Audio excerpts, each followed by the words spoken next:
How to be healed from your hurts and delivered from demons. So I've helped thousands of people around the world to be able to get healed from all of their emotional wounds as well as physical and sexual traumas that they've gone through. And the number one way to do this is we've got to forgive from our hearts those who have hurt us. Doesn't mean that they get away with what they did. They have to answer to God.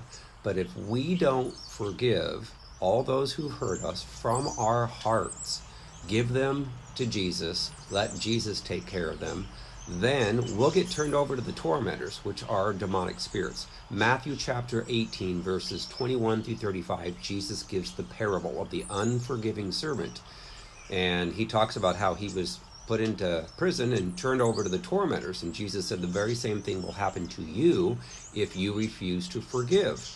So how many people have been hurt and wounded? All of us have, some way worse than others. But if you do not forgive from your heart, you're going to be turned over to demons, and demons are going to torment you in your mind, in your thoughts, going to remind you of all the bad things that were done to you and said to you, and then you never ever get over it.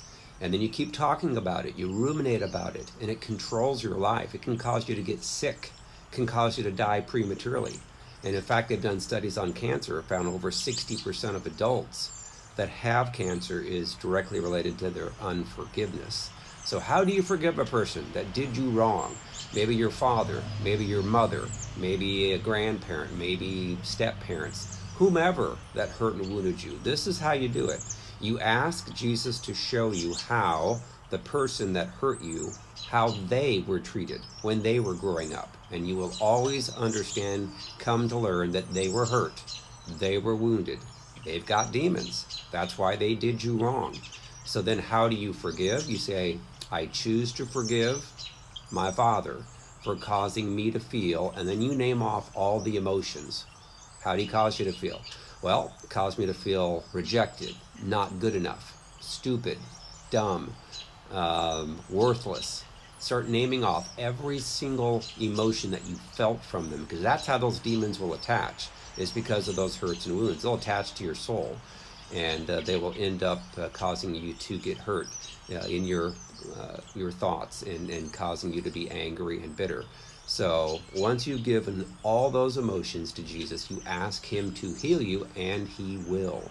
Then take authority. Then you can command every demonic spirit to go that attached to your soul from that person. Again, there's so many Christians that have never forgiven. They're so angry, they're so bitter, they're in the church, they're triggering on people, they're triggering on their spouse. So it's important to do that. And you need to humble yourself from your pride. Pride always comes in when we get hurt and wounded. That's called the Leviathan spirit in Job 41. Verse 34 says it's king over all the children of pride. So you need to repent for your pride, repent for your sin, and ask the Lord to forgive you for all those that you've hurt and wounded. Once you've forgiven others, then the Lord can forgive you. Then you can walk in freedom. Then you can walk in the fruit of the Spirit. All right, so I have a book called Freedom from Soul Wounds and Demons. It's helping thousands and thousands of people around the world to get healed of their wounds, to be delivered from their demonic spirits and those strongholds. And they're having so much more peace. So that book's Freedom from Soul Wounds and Demons. It's available on Amazon in paperback, Kindle, and Audible. You can also get the book in Spanish. You can also request a personal session of healing and deliverance with me. Go out to our website, restored2tofreedom.com, and then click on Contact Me, submit the form, or you can call 317-459-7091. Thanks.